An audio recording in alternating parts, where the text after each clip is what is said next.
So the time has come for me to say goodbye to the 2002 Corvette that I bought for the YouTube channel back in the summer of 2024. So in this video, I'm going to give you the breakdown of all about the car. I'm going to talk about the good, the things that I fixed, the bad, the few things left, minor things that need to be addressed. All that's coming up in this video.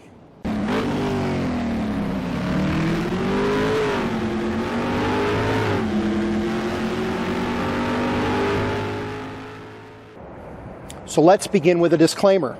If you are shopping for a C5 Corvette and you're looking for something you can take to car shows and win awards, this ain't it. It's time for you to click away and find another video to watch.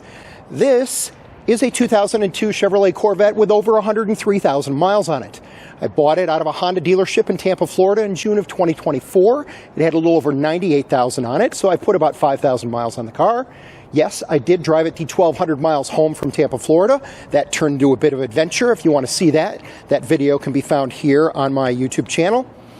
Now, it is as far as I know, a stock 2002. It's an automatic transmission. It has the Bose sound system with CD. It has heads-up display. Obviously, it has the removable roof panel. It is a body-colored roof panel, not the glass roof panel. Beige leather interior. It's a nice driver's car. Is it perfect? Absolutely not. I have fixed a number of things, which you'll see in this video, but there's still a few more things that the next owner might want to do to really make it more a much better car than what it is today. So to see all that, let's get started. Now, one of the things I noticed about this car when I bought it is normally you would think a Corvette with 100,000 miles on it, you would have stone chips all over the hood. You'd have them all over this front fascia. And what I found is it's clearly been at some point in its life repainted. And so, but for some reason, it's almost like they didn't repaint this cover, which is where your license plate would go, because you can see it has been beat up and the paint has chipped all over it. And yet when you look at the rest of the front, it looks fine. And then for some reason, they put the original logo back on, and so I have removed that logo and bought and installed a brand new logo to replace the one that was all beat up. So let me show you a few images of the body, and you can look at the paint. And the paint quality, here's the front corners, both left and right, and I'll show you the rear quarters, both left and right, and it really looks good with one exception. There's one area, as you can see here, where there's a spot on the clear coat that's clearly been damaged. Okay, I'm going to demonstrate the pop-up headlights. So you can see them functioning. They work just fine. They go up and down just as they should. Let's talk about wheels. The wheels are the original stock chrome rims, and the fronts in particular do show some road rash on them from the previous owner. And it's more on the front too than it is on the rears. I'm really not seeing much on the rears. I'll put in, at this point, photographs of each of the four wheels so that you can take a closer look at them. And then as far as tires are concerned, these are Toyo Extensa HPs. They were bought by the previous owner down in Florida. I would tell you there's plenty of tread left, but they have date codes of 2018 on them. And so I say that because if you're just going to use this car and drive it around town as a daily driver, these tires, I'm sure, will be just fine. I just would caution you, if you think you're going to take this out to your local racetrack and run some laps, I don't recommend that on tires that are this old. Now, what you're looking at here through the front windshield is the heads-up display. And when I bought the car, the bezel was broken in two different places. And so I bought a bezel replacement kit that basically glues over the top of the old one. Because if you buy the factory original bezel, you actually have to pull the entire dashboard in order to replace it. And so what I found is this one had the exact same shape as the factory original, glues right over the top of it, and you don't even notice that it's been fixed. All right, here's your LS1 V8 engine. To the best of my knowledge, it is all stock. I do not see or sense that the owner had done any mods or upgrades to this vehicle. One of the problems that still needs to be addressed with the vehicle is there is an occasional check engine light that comes on for a P0410 code, and that is the secondary air injection system. And that system pumps on a cold start, pumps air into the exhaust manifold, and its purpose is to lower the emissions level coming out the tailpipe on a cold start. And it runs on a cold start for maybe 30 seconds to a minute, and then it generally shuts off. And so it's an emissions only issue. And it's intermittent. I started it today and the check engine light didn't come on, but I could start it again tomorrow and all of a sudden the check engine light could come on. And so what I did is I replaced the pump itself, and so I'm going to come down here and show you. The pump is actually located right behind this panel in front of the front wheel. And so I popped the panel, I jacked it up, popped the panel off from the bottom, replaced the secondary air injection pump. And so I tested the pump. The pump is working. The problem, sorry about that. The problem, of course, is there's probably a vacuum hose in here that has a small leak that's causing my problem. And I have not tried to chase it down. Or the other option that could be an issue is this right here is a one-way check valve. And this does one bank of the engine, and then there's one back here behind the motor that handles the other bank. And it's possible one of those check valves is getting stuck. But it has no impact on how the vehicle runs. It's strictly an emissions-only issue. One of the suggestions I'm going to make to the future owner of this car is these are probably the original sun visors. And because they got beat in the sun so long in Florida, the cardboard that these were made out of is really falling apart. In fact, if you shake it, you can even see a little bit of dust come off of it. And you can see the flaps not working here, and I kind of have to wedge it in there to kind of hold it up. So I would recommend somebody plan on buying a couple of sun visors and replacing both of these. Now, if you haven't watched the video of when I bought the car and drove it the 1,200 miles home from Florida, one of the things I discovered once I flew to Tampa was to discover that the driver's side window did not go down. And so the window regulator that's behind the door panel here had to be replaced.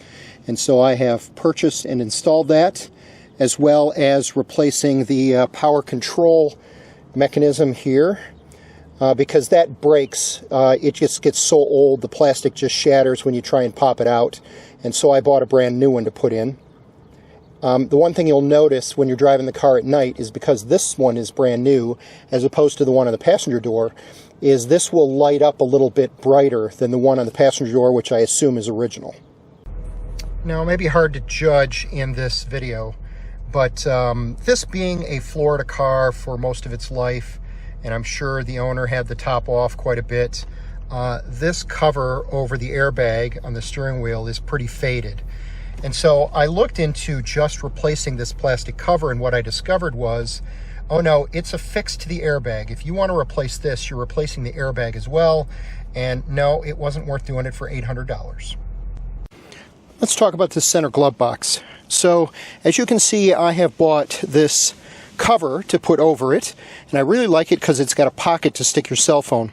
But the reason that I bought that is because unfortunately I accidentally dropped the top one day as I was putting it on, and you can see that I have split the vinyl right here, and so that's why I have bought this cover to go over it.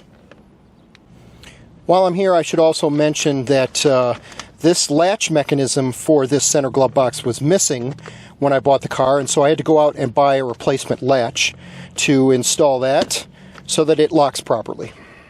One of the serious problems with a C5 Corvette is the only cup holder you get is this thing here, and it is so shallow that whatever you decide to put in there and you go around a turn is just going to fall out. And so as you can see, well, actually at first I tried this, which is actually goes right over the top of that cover, and that's fine if you're drinking, you know, your standard 12-ounce can.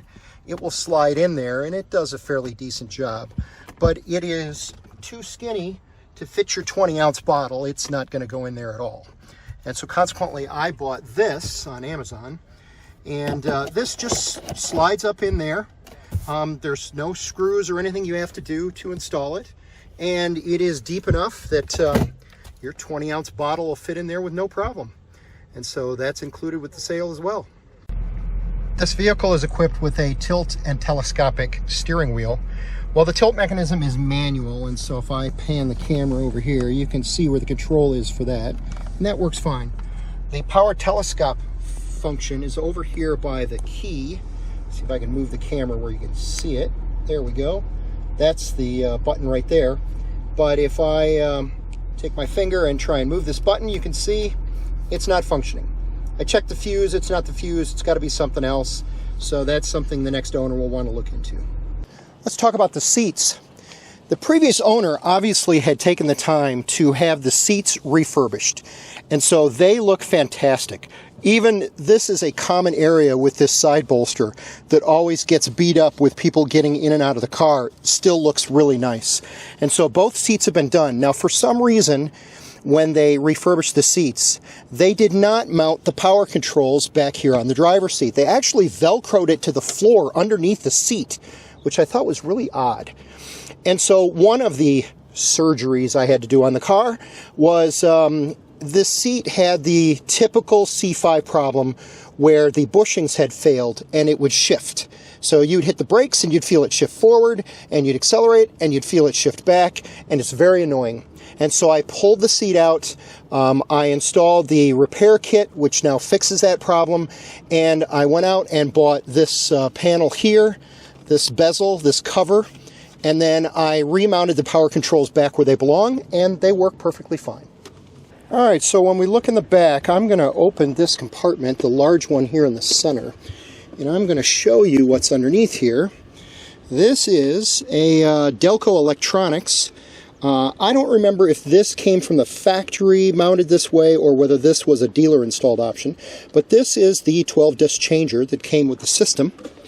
I got it. It did not include the carousel, but it just so happened that I had one from my 96 Corvette that fit it perfectly. And so you can drop it in and you can hear it power cycle through looking for CDs. Unfortunately, I have not been able to get any sound come out through the stereo, so I don't know if this is a wiring issue from this to the Bose stereo system, but it does get power. I'm guessing it will function once somebody kind of tracks down what the issue is. When I bought the car, it was missing the factory luggage shade, and so I went out on eBay, and nobody makes new ones for this anymore, but I found a used one on eBay that I purchased, and that will be included with the purchase of the car.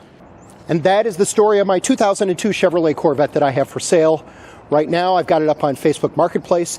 If you have an interest, you can reach out to me at findtherightroad@gmail.com, and I'll be happy to reply back to you. It would have to be purchased in the Metro Detroit, Michigan market, which is where I'm located. The other question you may want to know is, okay, Tom, what are you asking for it? The answer to that is I'm asking $15,000. And then your next question may be, Tom, what are you going to replace it with? Well, you'll just have to wait and see, because that's the next video I'm going to do, is what are my options once I sell this car as far as what should I buy for the channel next. My name is Tom Stroup. You've been watching Find the Right Road. If you enjoyed this video, please click the like button. Consider subscribing to my channel. Thanks. We'll catch you next time.